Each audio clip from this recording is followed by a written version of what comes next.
Okay, everyone, hopefully you can hear me okay because I am outside and there's a lot of birds doing their thing and crickets right now, but we're gonna try to get this done anyway.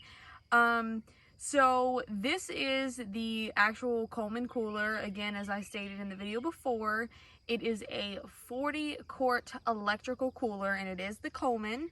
I believe this is one of the biggest ones that they have, and I mainly ordered it because it was big enough to store all my food and drinks for a week.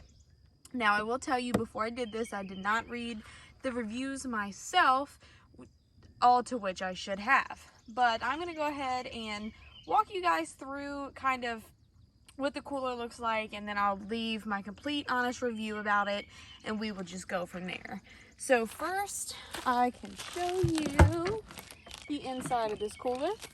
It may be a little dirty due to me leaving it outside the past couple of days, but it is what it is. So here's what the inside looks like, and on the right hand side over here you can see where there's this, plastic covering, and inside of that covering is actually where the fan is. Now, this cooler operates by getting a cooling plate cold and then the fan blowing onto that cooling plate, thus obviously making this cooler cold. This is an iceless cooler, and again, there's some water over here where I tried spraying it out, but hey, it is what it is. So if you come and look on the outside of the cooler, there is where the fan is on the inside and all of that good stuff. You can actually unscrew this to clean, which is I do highly recommend you doing. Now,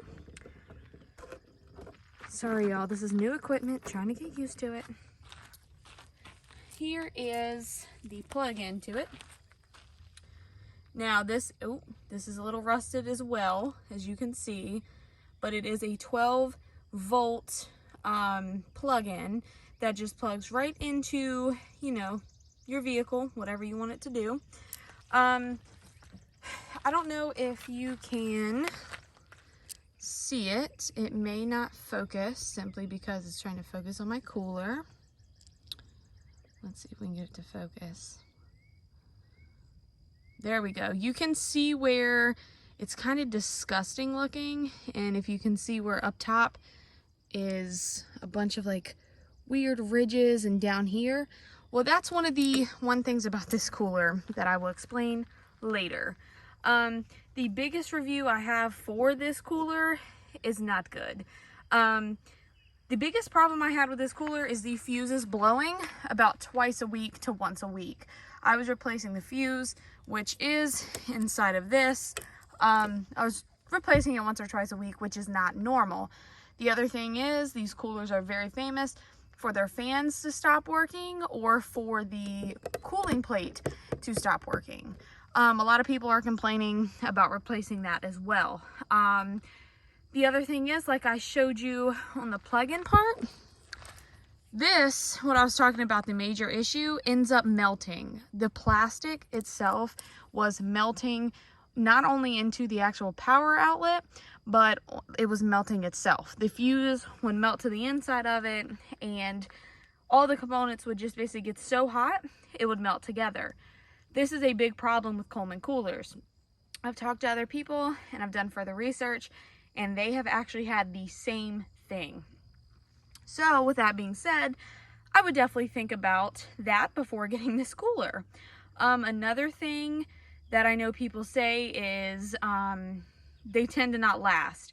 I had mine 6 months when the cooling plate and the fan went out, and the only reason I'm deciding to get rid of it is because I found something else, hoping that it's going to be a much better product. Those are basically all the negatives, other than its bulkiness, but some of the positives, when it wants to work, it gets very cold. My food would actually end up freezing in the cooler, so I would have to unplug it in order for my food to not freeze. So it does work very well, but there are a lot of issues with it. I had nothing but issues with it, and I'm not the only person. So that is my honest review. Hopefully that helped someone, but that is it. Thank you guys.